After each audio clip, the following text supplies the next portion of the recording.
Alors à ce stade-ci, ce serait intéressant d'enregistrer le document InDesign. Alors InDesign dispose d'un système de récupération automatique, c'est-à-dire que toutes les X minutes, il enregistre pour vous. Et si jamais ça plante, s'il y a une coupure de courant, quand on ne travaille pas sur un portable, il va vous récupérer les choses en fait. Ah oui, c'est pas réglable en fait. Toutes les 5 minutes, il va vous enregistrer.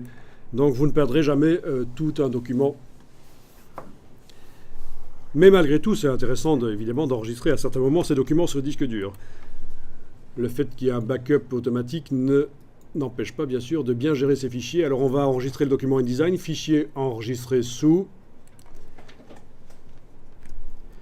Et pour simplifier les choses, dans un premier temps, on va l'enregistrer à côté des images, c'est-à-dire dans le même dossier, quoi.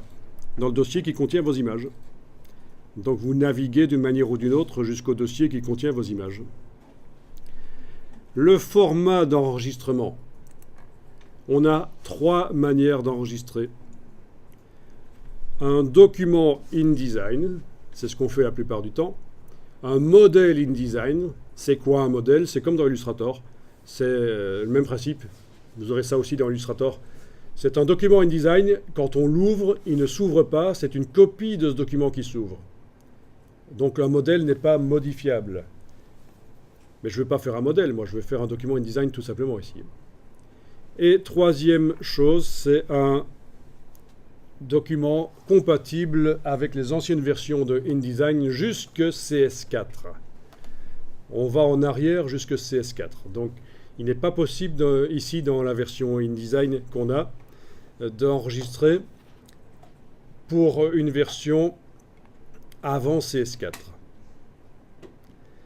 De toute façon, CS4 était vraiment une mise à jour majeure des logiciels Adobe. Ça a apporté plein de nouvelles choses.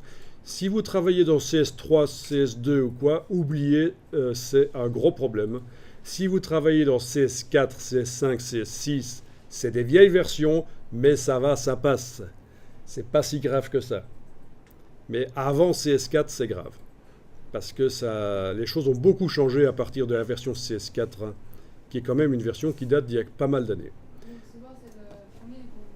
Et donc nous, on va enregistrer dans le premier format, parce qu'on n'a pas de raison d'envoyer ça vers une ancienne version de InDesign. Même la version d'avant, hein, ce document InDesign ici 2017, dans la version 2015, elle ne sera pas lisible. Hein, sauf si je l'enregistre en IDML. Mais ici, c'est du INDD. C'est le format de InDesign. Donc,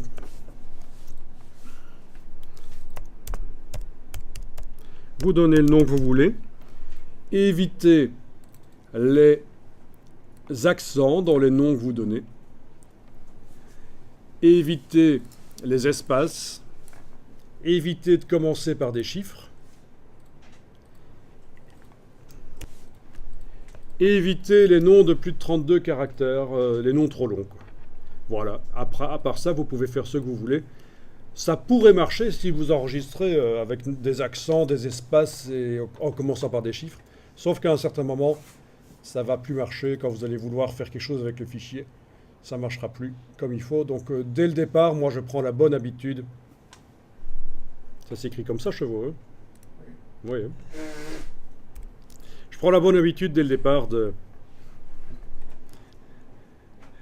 d'enregistrer avec les noms compatibles web en fait. Il manque un E? Non. Ben non, sinon c'est à moitié un cheval, à moitié une vache. Il faut mettre aussi INDD. INDD, alors vous ne le voyez pas le INDD, vous. C'est parce que votre ordinateur est réglé pour ne pas vous montrer les extensions sans doute. Mais il y est en fait, hein. Donc ne le tapez pas. Ça c'est mis automatiquement par le logiciel. Mais parfois l'ordinateur est réglé pour ne pas montrer les extensions, ce qui est assez ennuyeux. Mais enfin au moins, quand vous allez dans le dossier, vous voyez l'icône qui est différente du reste. Hein. Vous voyez l'icône rose là de InDesign, certainement, vous arrivez à différencier du reste. Alors dans le dossier, pendant qu'un document InDesign est ouvert, vous avez toujours un petit document ici, IDLK, qui vous permet, c'est le document de travail en fait de InDesign, c'est lui qui fait ça, vous n'avez pas besoin de vous en occuper. Mais systématiquement, quand vous aurez un document InDesign ouvert, vous aurez ce fichier IDLK qui correspond à ce document qui va apparaître dans le dossier. On ne s'inquiète pas, on n'essaye pas de l'effacer, c'est très bien comme ça.